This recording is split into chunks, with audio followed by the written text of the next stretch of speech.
If you haven't watched any of the videos, you know I always start with, hi, I'm Marcia Lehman and I'm a Knox County Master Gardener. One of the things we learned was short intros are better. So yes, I've been a Master Gardener since 2013. As soon as I speak, you know I'm not a native, I'm a transplant. I'm a damn Yankee, and I'm proud of it. The second sheet of paper you have is what I call a cheat sheet. It does not follow the standard template that we normally use in a talk, but this cheat sheet is the result of having done pruning talks all these years, and I think we finally got a handout that will be really useful for you to take home and keep and refer to in the future. So, we've called today's talk the ABCs of pruning. And the ABC is ask before cutting. So many times people will email me or talk to me and say, I've got such and such shrub and I went out and did this, and I'm kind of like, oh, you should have asked me first. So yes, ask before cutting.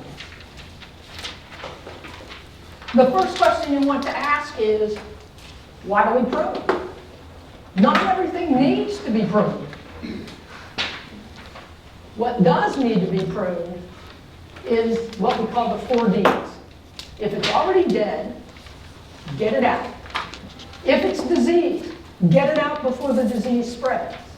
If it's damaged, you know, it got broken in a thunderstorm or in the recent snowstorm, take it out, because that damage point becomes an entry point for disease and insects, and then you end up being dead or diseased. And then dysfunctional. I did not used to include this, but I have heard too many stories of people getting whacked in the face while mowing lawn or doing this or doing that. And if you've got that situation, get rid of it. Do not harm yourself. So the 4 Ds, they can be done any time of year. In fact, I would tell you, when I leave the house, I go out to the garage, I grab my hand pruners, and they're just always on my pocket. I may have a cup of coffee in the left hand, but the pruners are here, and I just walk around looking at things. Now, some people will prune for size control, and the infamous one is to stay ahead of KUB. We've all seen places where they come in and they prune trees. You have to understand why KUB did that. But the real issue is the wrong tree was planted in the wrong spot. Should have been a much smaller tree that would not get entangled in power lines. So if you've bought a home that's got a tree under power lines, just know you're going to have to deal with this. If you don't have trees under the power line, don't plant them under the power line. And then you don't have to deal with that issue. The number one reason we really want to prune is to increase airflow and sunlight into the shrub. That just makes for a healthier shrub. And most shrubs will flower better and just look healthier when they're getting sunlight all the way into them. Sometimes we prune to control the growth. More often we're pruning for shape. And then again, you bought something when it was little. The tag said it'll get to 6 feet. It is now 10 feet. It's like, it couldn't read the tag. So how did it know it wasn't supposed to get bigger? So sometimes you do have to prune to control the growth and the shape.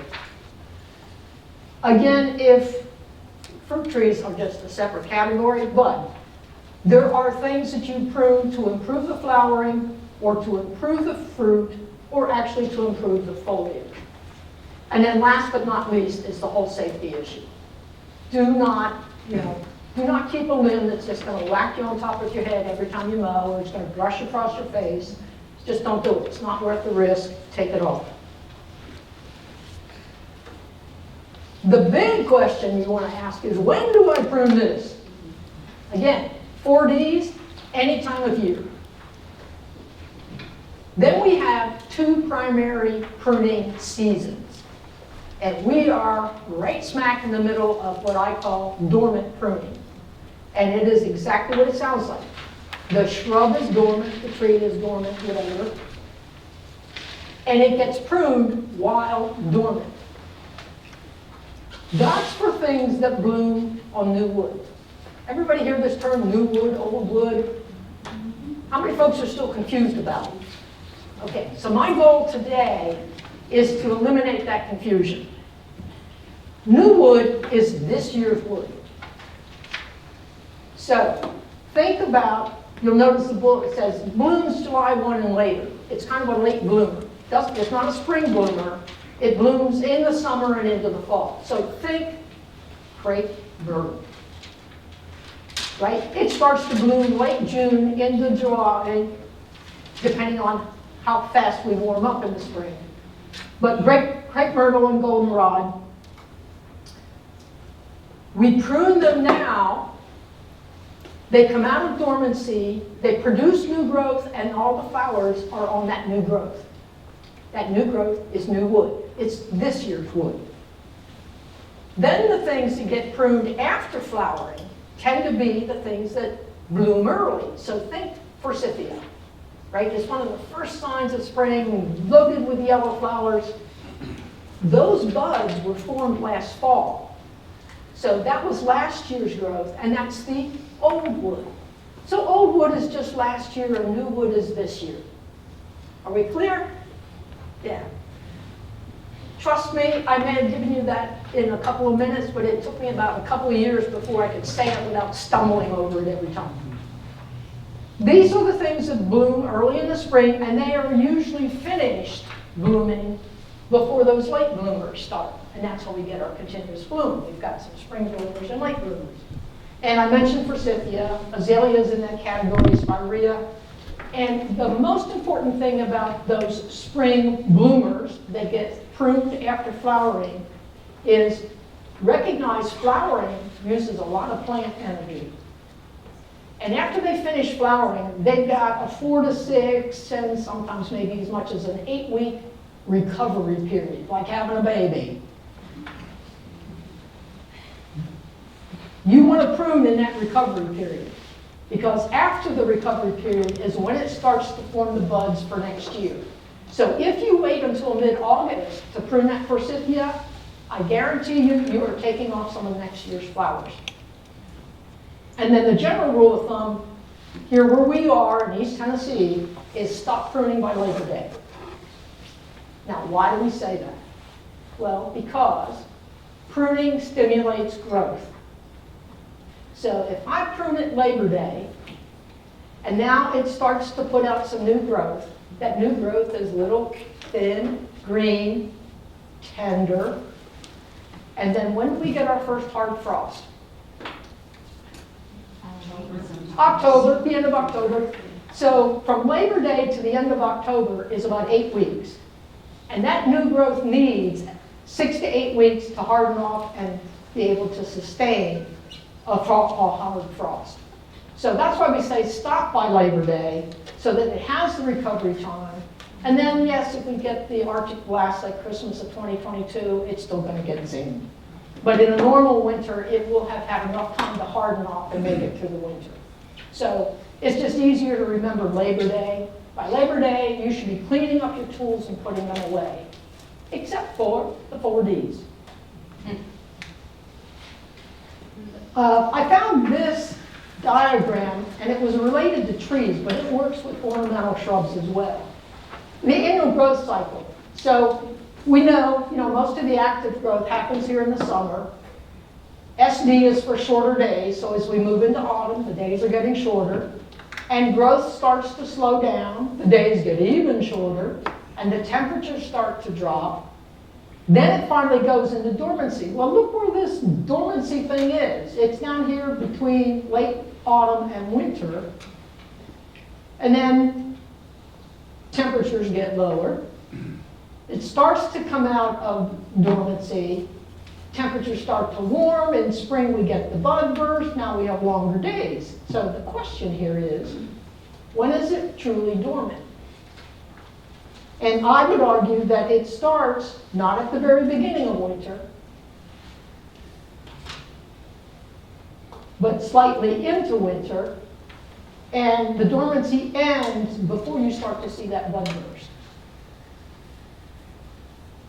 So dormant pruning happens during some of the coldest time of year. So you learn to bundle up. I think the coldest it was in one of our pruning videos was right above freezing.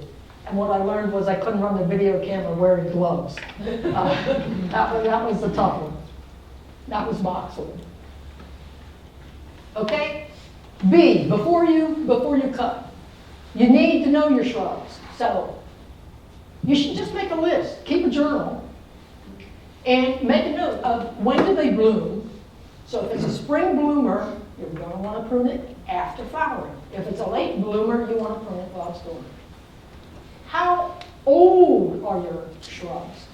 If these are shrubs you just planted last year, all you're going to do is go out and clean up a little bit of the 4Ds. They need a couple of years to get established. Now, on the other hand, if they're really old, you also want to be really careful, because as the shrubs and trees get older, they have less tolerance for really severe pruning. How fast do they grow? You're talking about figs a little earlier. Every spring I cut my figs back to shoulder height, and at the end of the summer they're 8 to 10 feet tall. Boom. Last winter all my figs froze down to the ground. They're still 6 feet tall, and I had figs last year. They were just a little later than usual. And then, what is its natural growth habit? So here I've got, is it a cane shrub, like a fig? Is it a mounding shrub? Is it a single stem or multi-trunk? Is it temperature sensitive? I mean, we have some folks who like to grow tropicals, but you better have a heated greenhouse or big pots on dollies that you can wheel into a warmer place, but you can do it. When did you last prune? On my forsythia, I tend to prune hard one year and light the next. So make a note of when you last pruned. Did you do a light pruning or a hard pruning? Keep a journal. So know your shrubs. Now, if you've bought them, you should know what they are. If you bought the house and you don't know what they are, you may have to watch them for a while or start to use some of the plant ID apps. I don't personally have one to recommend. I just use Google Images. And I find that works best for me.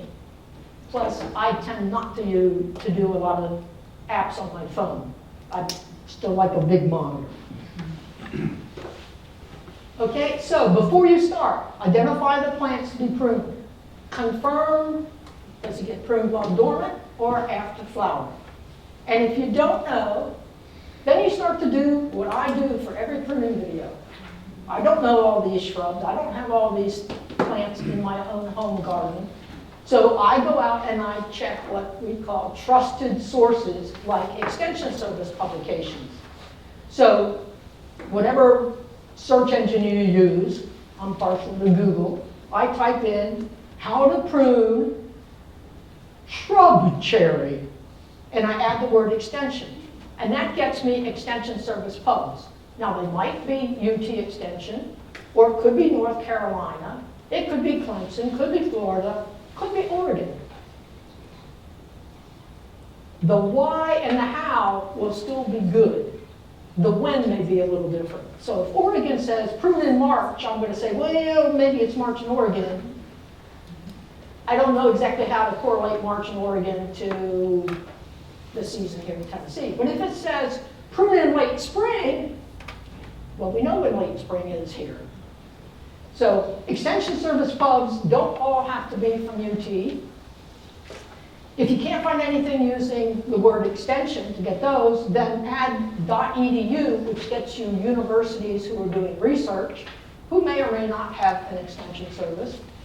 And if all else fails, if you've got something that's really not been studied by Extension Service or other research places, add the word botanical garden. Because the folks who have good collections, like Missouri Botanical Garden, they have a page on their website for every shrub they've got in their inventory. If all that fails, you can always call Ask a Master Gardener. You can get a Master Gardener who may know the answer, right? Oh yeah, I got one of those. Or maybe I don't know that. Let me research it and get back to you. The next number is into the extension office. You're most likely going to get a reporting. But there have been an occasional original person who had Neil Denton answer the phone. So that was their lucky day. And of course, I have to put in a plug that go watch some of our Prune Like a Pro videos. What do you want to record? You want to record the name of the plant and include the common name as well as the botanical name. And at that point, I'll put a plug in for North Carolina State, because on their web pages, they've got great pictures of the plant. They give the common name, often multiple common names. That's why they're a problem.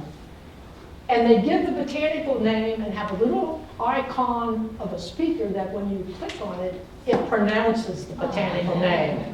Yes. So that's just a feature that NC State does that I really like. So write down the common name, write down the botanical name. Then from your research, or just you know the plant, is it a plant that grows from canes? Now this list is not all-inclusive, but cane shrubs are the place to take off the training wheels and learn how to prune.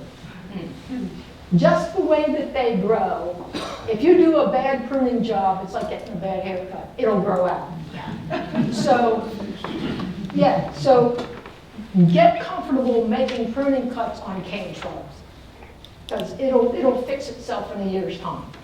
But in this list, we have things like ninebark, which is a native, butterfly bush, which is not a native, nandina, elderberry, blueberry, raspberry, blackberry, a whole long list. They grow from canes. And I would tell you that's where I got comfortable pruning. And so when somebody gives me a shrub I don't know, and my first research says it's a cane shrub, I know what to do. Then we have plants that have a mounding habit. These include the Hydrangea arborescens, which is your Annabelle and Vincebelle, Abelia, juniper, holly, some hollies, lavender, snowberry. Plants that are tree-like shrubs, and you'll see the first one is crepe myrtle, and crepe myrtles now come in everything from little dwarf things to full-size tree. Star magnolia, photinia, rhododendron, fothergilla, and then plants that are used as a hedge. How many folks in here have hedges? Yeah, a couple. Okay. I have one slide on hedges, but it's not a primary portion of the talk. So that's what you want to record. Now, when we get to cutting, you want to make proper cuts, and most of your cuts will be done with your little hand pruners. If it gets a little bigger and you just need a little more leverage, you go to your lopper. And there are short handle loppers, there are long handle loppers, there are telescoping handle loppers. And when it gets even bigger, I occasionally will use a folding saw. This one's got a blade that's about 10 inches long. I do use a few other tools, but these are my primary ones. Notice my comment here. Shears are only used on hedges. The number one cardinal sin that I have seen is people taking shears to cane shrubs. Right? How many nandinas have you walked past where you know they just took their shears, whether they were manual or electric, and gave that thing a haircut? Wrong thing to do. It is the most common mistake that people make, and we can show you how to fix some of that. But more importantly, when you go to make an individual cut, you're always looking for a bud. So here's this little green bud, and let me start on the right. This cut is too high. Everything above that bud is going to decay. Now, as it decays, what's going to happen? Well, you might attract an insect. You might create an opening for a disease to get in. Keep in mind how hot and humid our summers are and all the fungal spores floating through. You do not want to trap them on there. So that's too high. This one is too low. It's below that bud's going to die, and now I've got a dead stub. This one, with this sharp of an angle, creates too big of a wound. If you come back to your geometry, For the longest time, the general recommendation was a 45-degree cut where the bottom of the cut lines up with the bud. And now there is some newer research, I mean, as in the last couple of years, that say it is fine to make a flat top cut. Now, their argument for why the flat top cut is better is it's the smallest possible wound you can create. I would argue if that stem is 1/4 of an inch, the difference between that wound and this wound is not a whole lot. It's the same multiply. But if that's a 1-inch cut, then this 45-degree angle is almost 1.5 inches wound. So I would say the bigger the cut you're making, the flatter you want to go. But if it's still small stuff, you can do either flat top or the 45-degree. Just keep it above that bud. And you'll hear people talk about make a cut at an outward-facing bud. That becomes important because if you make a cut at an inward-facing, that new growth on that bud is going to grow where? Back into the center of the shrub. And what do we want to do? We want to keep the center kind of open up for airflow and sunshine. So that's why you always hear people say, make the cut at an outward-facing bud. Okay? Heading cuts versus thinning cuts. This is, if we look at this picture over here, this red line is the mistake that most people make. They get out those power hedge trimmers and just go give it a haircut. That's what the red line does, right? And it just shortens everything. I assure you they are not looking at buds when they make a cut like that. What you want to do is where you see these little green lines is you're coming in and selectively shortening at a branch node or a bud to reduce the height, as opposed to just coming in and shearing it back. That diagram is on the back side of your cheat sheet. The other is thinning cuts, which is really for opening up airflow and sunshine. This is down here.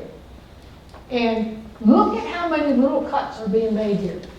This can get to be a bit tedious, but this will, if you can imagine every place that there's one of these cuts, that material is now removed, it's become quite open, right? So we've increased airflow and sunshine. And again, most of these cuts are made with our hand pruners and the loppers. Do not ever take shears out to make heading cuts and thinning cuts. I assure you, you know bad cuts when you see them. Yeah. You may not be able to elaborate what's bad about them, but you just know it doesn't look right. So here, look at all these stubs. Look at the size of that wound.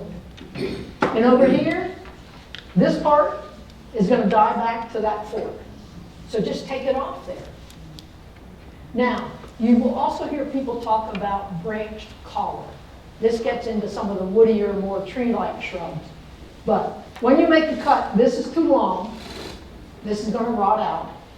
This cuts way back into the trunk tissue and will not heal over. So here in the middle is the cut we want. And this material right in this little crotch here is called the branch collar. And that's special connective tissue to connect the branch to the main stem. It will heal over. The first year it'll look like a little donut, and the second year it'll heal in a little further. And depending on the size of the cut, it could heal in a year. Or if it's a big cut on a tree, it may take 4 or 5 years, but it will just heal over when you make the cut and preserve the branch collar. So the issue on this one is the branch collar was removed and we cut right into the trunk. Most folks, a lot of folks, I won't say most, a lot of folks don't want to see that. It looks like a little stub, but trust me, that is the better cut.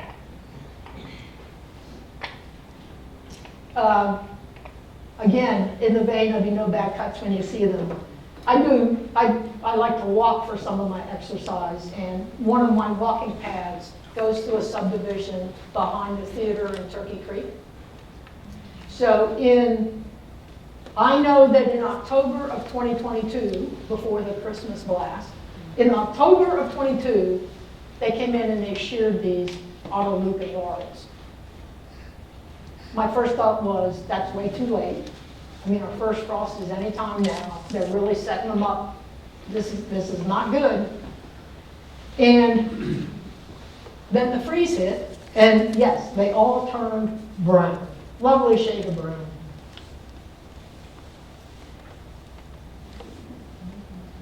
In the summer of 2023, they came in and they cut everything down to knee height. There was no prune at a bud node. There was no prune at the branch. They didn't even take out the 4Ds. They just came in and they probably used a chainsaw. I'm sure, I did not observe them doing this. But at this end, that plant doesn't look too bad, except you can see a bunch of dead stubs sticking up. So you know they didn't make a proper pruning cut. This is from the other end looking back. And that's just not good. And then this is a close-up. I mean, all this dead stuff, I would say this plant was a candidate to be removed completely. This one might be salvageable, but the dead wood should have been taken out. And the sad part is, I know why they did it, because I counted. There are 115 of these plants in a row 275 feet long. So there's a whole bunch of things wrong with that, starting with it's a monoculture, and if disease comes in and one gets it, the whole row is going to get it. But if you have 115 of these to prune, are you going to go out and prune the way that we prune them? With tender, loving care? It's like, no, we're being paid to get the job done. Get out the chainsaw, And off they went. So you see that, when I take walks, I cringe a lot. And then sometimes I take pictures to include in presentations. Okay, so let's come back to making good cuts and using our basic pruning technique. So again, always start with the 4Ds. Get the dead stuff out. Sometimes taking out dead stuff creates space for you to do the rest of the work. Know what the plant should look like. I picked forsythia on purpose. Forsythia is not going to stand up straight. It's not going to make a hedge. Please don't make a hedge out of the forsythia. This is what it's going to look out. It is a cane shrub, and every year it puts up new canes, and they like to come out and arch, and they are just absolutely gorgeous. But if you don't like that look, don't plant a forsythia and ask it to be something that it's not. Another part of pruning is it's kind of down and dirty. I like to start at the bottom and work my way up, and on a cane shrub in particular, because if I come in and I'm standing next to this shrub and I start pruning from the outside or the top, I'm going to make about 6 cuts until I finally decide, I should have just taken this off down at the ground. So you get a nice kneeling pad, and you go out and you start at the bottom, and on a cane shrub, you're always taking out the biggest, oldest, fattest canes. And you keep it looking like a 5 or 6-year-old shrub. And if you take the cane off at the bottom and pull it out, you didn't make 6 cuts, you made 1. So it's a lot more efficient. So go in and take out some of the oldest canes, and then when you've got those out, how thick does it still look in the middle? Do I need to do some selective pruning now to get more airflow and sunshine into it? And then every now and then you get that, what I call moonshot, that long one that just comes out and goes wherever. Most folks are tempted to cut it off so it's even with the rest of the plant. Guess what? You cut it, it's going to grow, it's going to be a moonshot again. So you actually reach down into the plant another foot or so and take it off inside the shrub. And when it grows back out, hopefully it'll line up with the rest of the shrub. And the general rule of thumb is don't remove more than 1/4 to 1/3 on a forsythia. You can clearly go to 1/3 of the plant material. So if you imagine cutting down that forsythia completely, how big would your pile of debris be? If you can make that mental picture, then a good pruning job will have a pile of debris that's about 1/3 that size. Now, on forsythia in particular, as I was doing research, it said when you're done pruning, you should be able to throw a softball through the shrub. It was like, whoa! I used a tennis ball instead, because a softball just looked too sparse. But the way they grow is cane shrubs. Every year they just put up more canes. So you can You can decide which ball you want to throw through your forsythia. But the point is, it's probably going to get a pretty hard pruning every year. More cane-growing shrubs. All these pictures and diagrams are of 9-bark. Now, 9-bark's a native plant. Has anybody ever noticed the flowers on a 9-bark? They're beautiful, but they're small. And unless you're up close, you don't see them. So when I was initially doing my research, everything I found said prune them while dormant. And I'm saying, wait a minute, but look when they bloom. I should prune them after they flower. The fact of the matter is, as a cane shrub, you can prune them either time. And my preference is to prune them while dormant, and here's why. I can see the structure, right? When they're fully leafed out, you can't really see the structure of it. But while they're dormant and all you have are bare stems, it's really easy to come in and take out the biggest, oldest, fattest canes. And yes, being older canes, they were probably still going to flower, but not as much as the younger canes. And so you aren't going to miss those flowers. So again, on a cane shrub, we always come in, we take out the biggest, oldest, fattest ones. You cut them as low as you can. And again, on things like forsythia, you're going to have so many little cane stubs down there that sometimes you can't get as clean cut as you would like. Make the best cut that you can as low as you can. And keep it looking like a 5 or 6 year old plant. Fool everybody. They're going to think you've got a 5 or 6 year old forsythia when it's 15 years old and you've just been taking really good care of it. And again, never shear a cane shrub. It does a miniature version of crepe myrtle. Okay, on the mounding habit, the one I picked here was hydrangea arborescens. That's the Annabelle and Vincebelle and the like. If you have hydrangeas, you need to know which ones you have, because there's several different ways to prune hydrangeas depending on exactly what it is. So on the hydrangea arborescens, they bloom on new wood, right? So that means they bloom a little later in the year. And we just come in and cut them in the ground while dormant. Easy peasy. I think that video is 3 minutes. And it took us longer to get set up than it did to actually shoot the video. The one additional pointer that I found was that if your hydrangea arborescens has a tendency to flop, instead of cutting it at ground level, come up 18 to 24 inches and let those stems thicken up a little bit, and they might not flop as much. I cannot personally attest to that, but that was a recommendation I found in doing the research. Mark, Yes? is that true for oak leaf hydrangeas? No. Oak leaf is another category, and we have a video on it. In the mounding habit, also we have azaleas. Now, they bloom on old wood, so please don't go prune them now. Those buds formed last fall, but we will prune them within 6 weeks of finishing flowering. And again, they really don't need a lot of pruning, so you're looking to take out the 4Ds and keep them healthy. Do not destroy its natural shape. You're not going to make a nice, perfectly round mound out of it. Enjoy its shape. You're pruning, if you're pruning, it's really to increase airflow and sunshine into the center. So you may be making some heading cuts.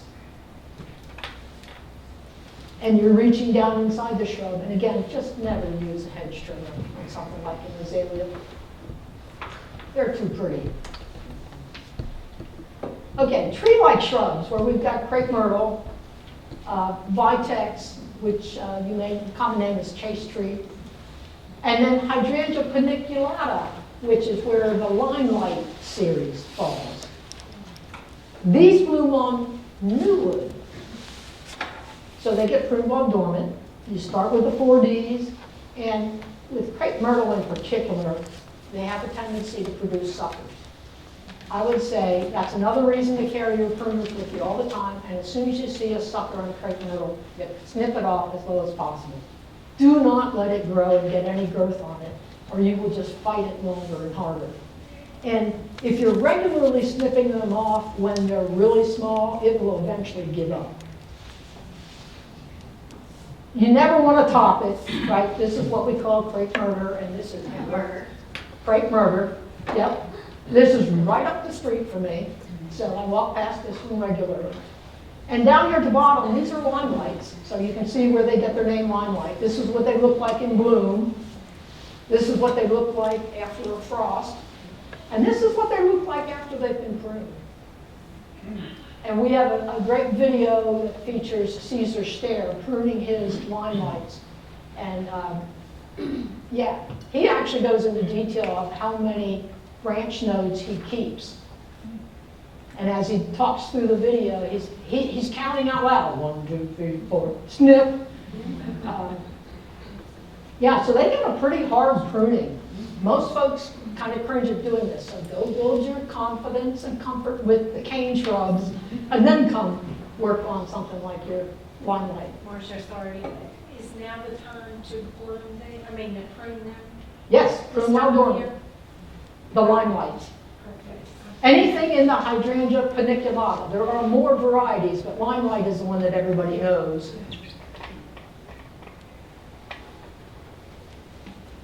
And yes, this can be fixed, but it takes multiple years. We actually have a video where we renovated some crepe myrtles that had been murdered, and they're looking a whole lot better. But the good news was that they had been murdered probably 5 or 6 years and then neglected. And then we came in and did a cleanup on them, and they're looking pretty good. And then we've got some other trees like dogwood and redbud. Now these are our spring bloomers, and guess what? We wait until they're done flowering, and then we come in and do some pruning if it's necessary. Again, you're looking for, do I have any dead material in here? Get rid of the 4Ds. You never want to top something like this. They have a central leader. You want to keep that leader. You may be, I like to call it limbing up. Some people will call it crown reduction, but you know, if you're regularly mowing under this red bud, then you do not want a branch coming off at about 4 feet that just whacks you in the gut every time you mow. So the pruning is to get rid of the 4Ds, and then I have a small red bud in my front yard, but I like to walk up under it, and I can do that, and I look up, and if I can't see blue sky, then it's too thick. And then I get out my little step stool or short step ladder, and I do some thinning so that I can see up through there. Because if I can't see up through, then guess what? The sun isn't going to come down into the center of that plant. You really want it to be loaded with flowers like this, but if it gets too dense, then all the flowers are going to be on the outside, right? Because the inside isn't getting enough sunshine and airflow. Okay, here's our hedge. This includes some things like privet. Some people grow boxwoods as individual specimens. That would be my preference. The laurels, there by Turkey Creek, are kind of a hedge. These get pruned while actively growing. And primarily, again, you want to focus on the 4Ds. But the number one mistake that people make is, as shown down here, they get the top, they either make it a complete box, so the sides are flat, or it's narrower at the bottom than at the top. And what happens? The bottom part gets no sunlight because it's shaded by the width of the top. And so over a few years, all the green leaves are going to fall off, and now you see all that woody, stemmy stuff at the bottom. So the cardinal rule on hedges is always keep the base wider than the top. Now, if this is in your foundation bed, I also assure you that the back side of it, closest to the house, is not getting enough sunlight, and it's going to look like crap. You just go in and clean out the brown, and you focus on making the front side, that faces the street and anybody driving by, look good.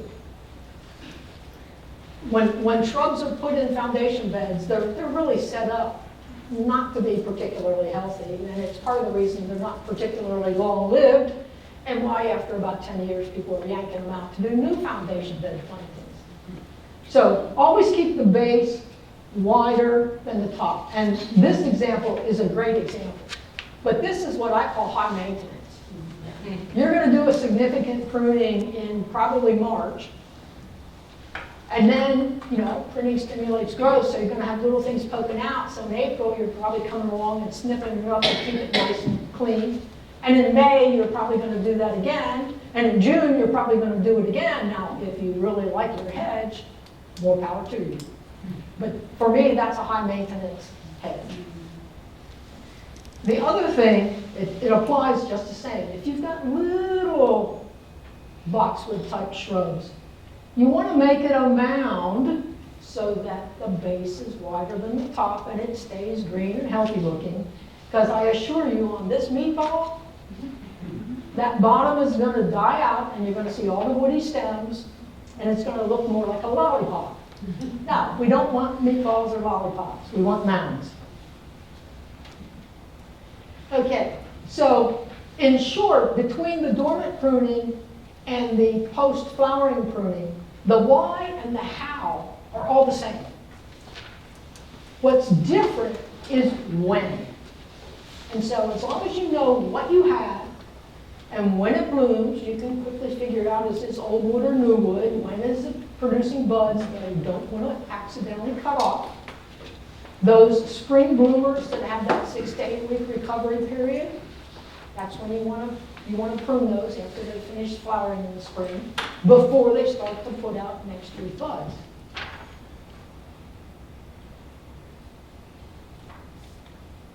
And I have one more letter. I have a D. Don't forget to look up. And this is, I added this because after last August tornadic weather that we had, there was a lot of damage. And then we had a big windstorm right before all the snow last month. So across the bottom, this is a pin oak. There's nothing wrong with it. It just doesn't shed its leaves until the new ones push the old ones off. But that tornadic activity last summer did this. And in the summer, it wasn't obvious because those leaves were still green.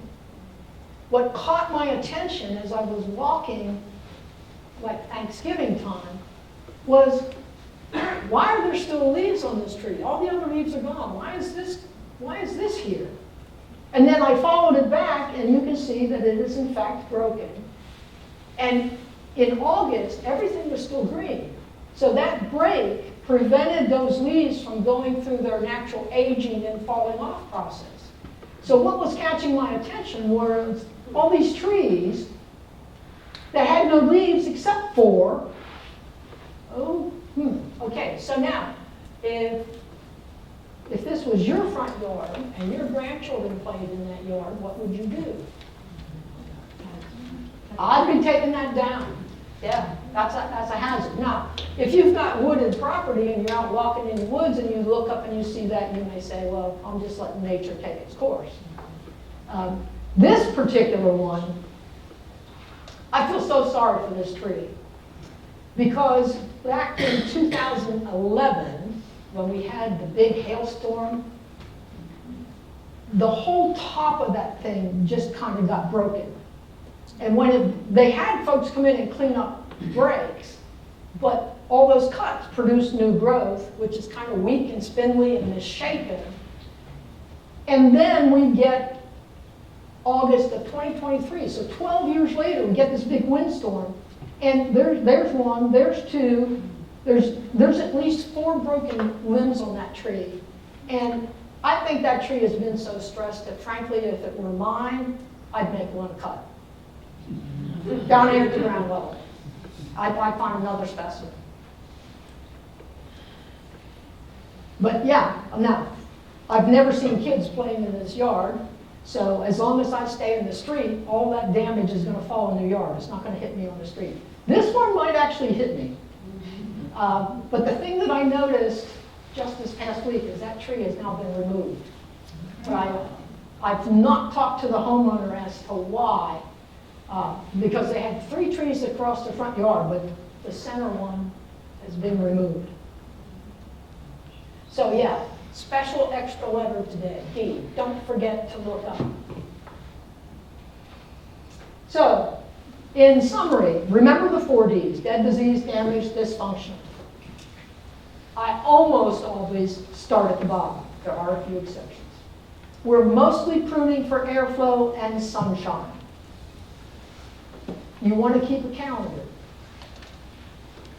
You need to know if your shrubs bloom on old wood or new wood, or at least know when they prune, and that'll get you close enough.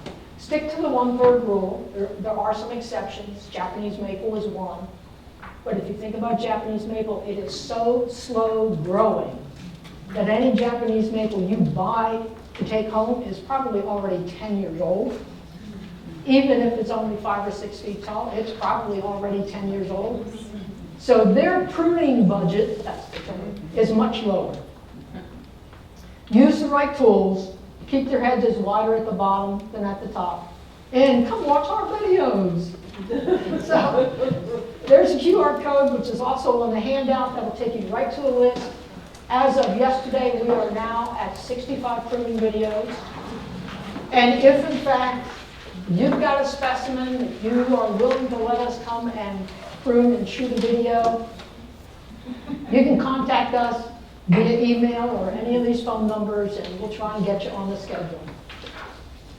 Okay, so any questions? Okay, we got a question. We're going to ask you to use a mic so that it picks it up. Do we have a question? Yeah, right here, gentleman in the front. Just hold it up like an ice cream cone. Yes, I'm trying to find out about the, two different kinds of trees. One is the Japanese cherry tree, the double blooming, same ones that they have in Potomac Basin. We've got one that's close to the house and it's going a little bit wild. And we really like to keep it, but want to know how far to cut back. The other is Bradford pears. Oh, well, I got an answer for you on Bradford pear. And you can probably guess what my answer is. We got 30-foot tall Bradford pears. Yeah. At the risk of sounding like I'm really against Bradford pears, when they were developed, they were thought to be sterile, and they are not. Mhm. And as you can see from their structure, all their branches are really shallow angles, so those are weak crotches, which is why they always break. And the street I live on was built when every builder was putting 2 of them in the front yard. So at about the 10-year mark, people's trees started breaking every time we had a bit of thunderstorm. And so at the, I think, 15-year mark, I said, I'm not waiting for it to break, they're coming down. Yeah, so if it's a 30-foot tall, I'd say have it removed now when the tree companies are not quite as busy. I mean, I scheduled it for December. They're like, well, we can come and do it now in October. So no. First of all, I want all the leaves for my compost pile, and the leaves haven't dropped yet. And B, I know in December you're going to give me a better price. On the cherry tree, if it's like the ones in DC, I would have to go do some research. But my first thought is, if it's like the ones in DC, it should not be in a foundation bed. And even if you prune back for the top size, you have to ask yourself, what's the size of the root system? And is it going into your foundation? That would be my concern. So I don't have a direct answer except to say, man, you might have a problem. The only final thing is something I think you're going to tell me a very simple answer to. And that's... We've not even met and you know how I'm going to answer. Oh, crepe myrtle. Oh, the huge ones. English ivy.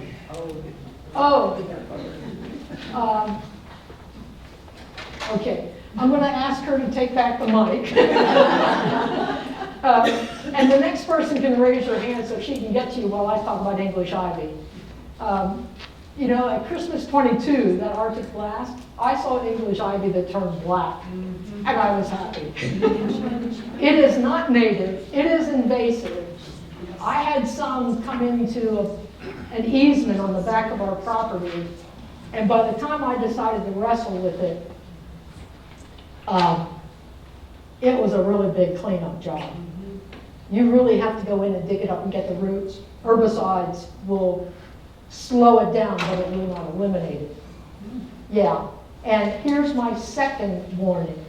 If you are a person who is allergic to poison ivy, English ivy has a different substance, but it can cause a similar reaction. And if you're doing a lot of it, learn from my experience, because as I was pulling it, I didn't know I was going to have a reaction, and I did.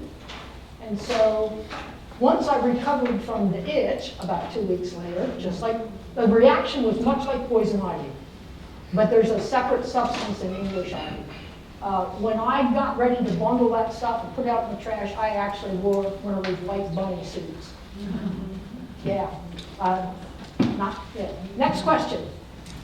I just wondered, what category does the burning bush fall in? Non-native, invasive, do not plant. No, I would have to look it up. I've seen a burning bush, but usually they're big and you're focused on the foliage. I've never actually looked at the structure of it. But it would not surprise me if it's a cane shrub. It is Very much like a cane shrub. I've got confirmation. It has a central trunk, but it really branches out very low to the ground. Yeah.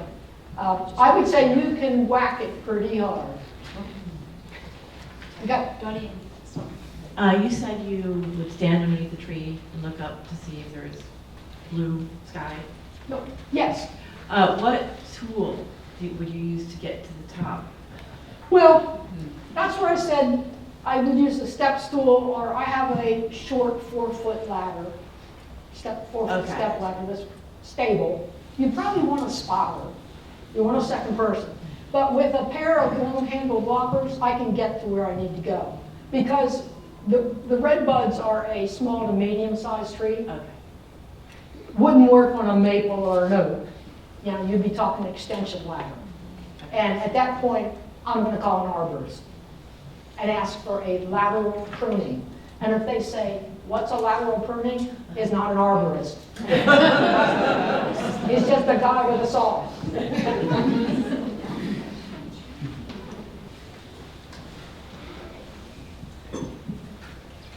I have a question about limelight hydrangeas. We have some fairly established ones that will grow a whole lot, like 10 feet tall, and the panicled heads are so massive and weighty that they're weighing over the plant.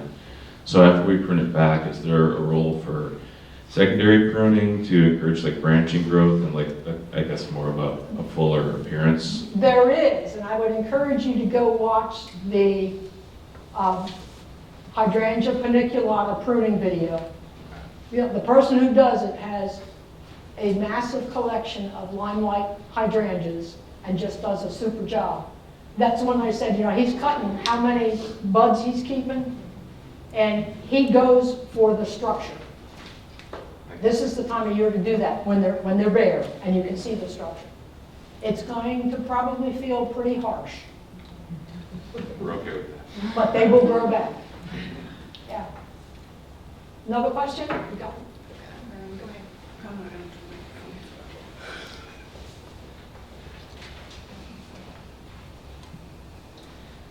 I live in a 100-year-old house. I actually have the original boxwoods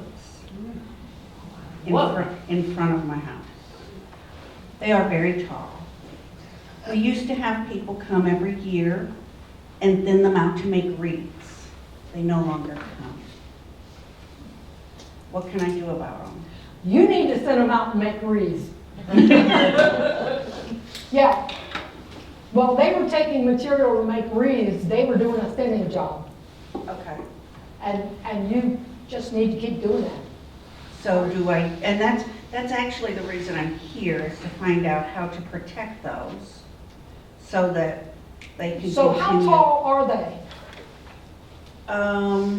I'm not a good judge of height because I'm so short. Well, okay, I well, let's would- start with that. Are they taller than you? Oh, heck yes. If you raise your hand up, can you touch the top? Oh, no. They're probably close to 20 feet. Oh, man, okay. They're gorgeous. The question is gonna be, if they're not coming to thin for the material anymore, you're gonna have to pay a professional. Okay. And I'll come back to, there is a master gardener who has boxwoods. We have a boxwood video, but those were only like 6 feet tall. But that master gardener doesn't do the pruning. He hires a professional to come up from Atlanta every other year. Yeah. But she agreed to be in our video. So if you watch the boxwood pruning video, you get to see a pro do her work. That's the one that was like 32 degrees. Yeah. And that's, my neighbor wanted them cut down last year. And I went, no. No. What I would say, if they're that old, do not just go top them. Right. You could, over several years, consecutively reduce the height, but resist the temptation. If they're 20 feet tall, resist the temptation to take them back to 10 feet at one time. You know, take off a foot or so each year. But again, you're not doing that with a chainsaw or a hedge trimmer.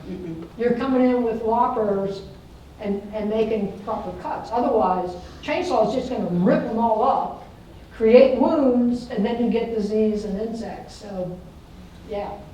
Okay. I think we had a question over here. I have a question. I have several of the tough stuff mountain hydrangeas. What category do they fall in? They're in a category all their own. Yes, I thought so. I think mountain hydrangea falls in the hydrangea serrata. And we have not yet done a video on those, so if you're I have offering, some. okay, talk to me afterwards.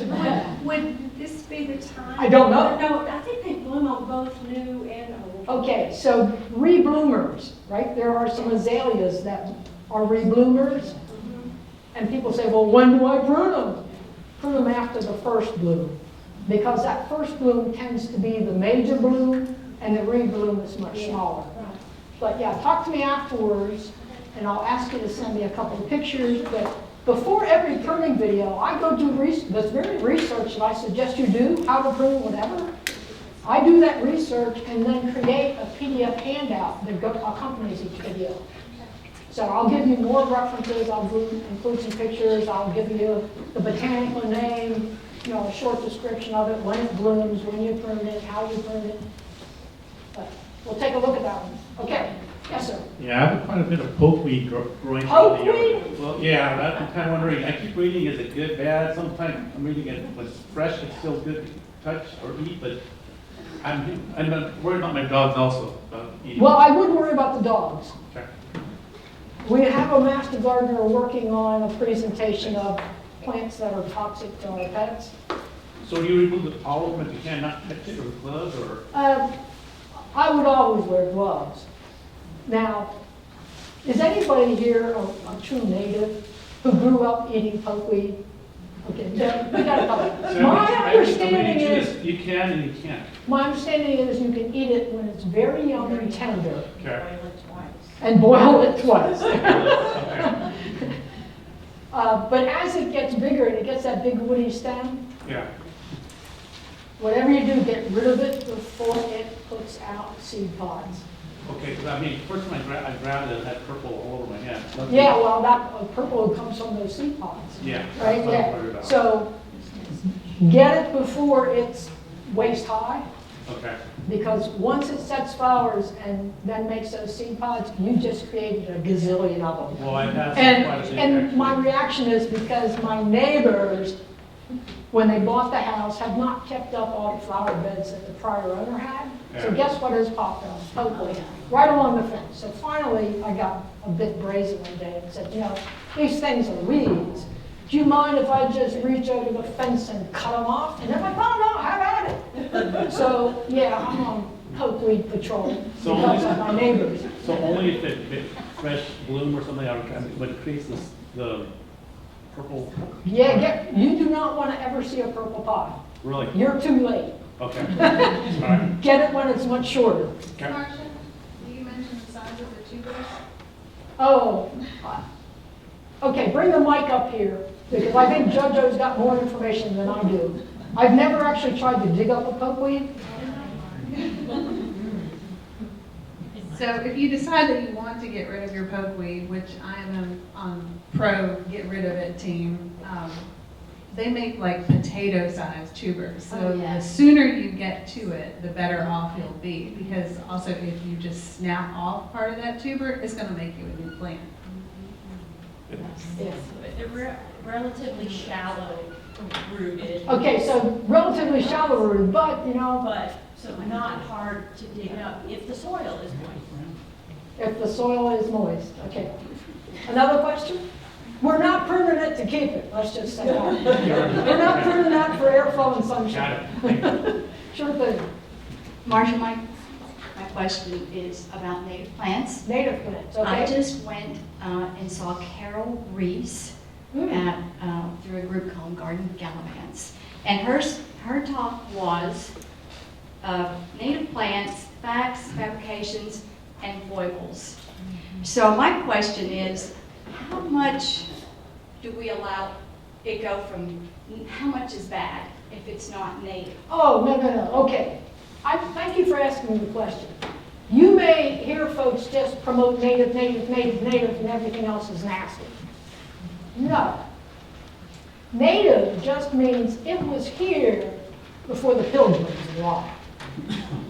We have a lot of plants that have come over since the pilgrims and have become naturalized. They've been here for a long time, but they did not predate the pilgrims. The ones that I worry about are things like English ivy, right, that just run over. I mean, kudzu. Kudzu, yeah. Yeah, kudzu. We're not going to go prune that. I mean, we're probably going to hire goats Burn it. for several cycles until they eat it down to the point that it won't grow anymore. So I'm not one of those that says the only thing you should plant is native and you should have at least 50% native and 50% non-native. A large part of this is what do you enjoy?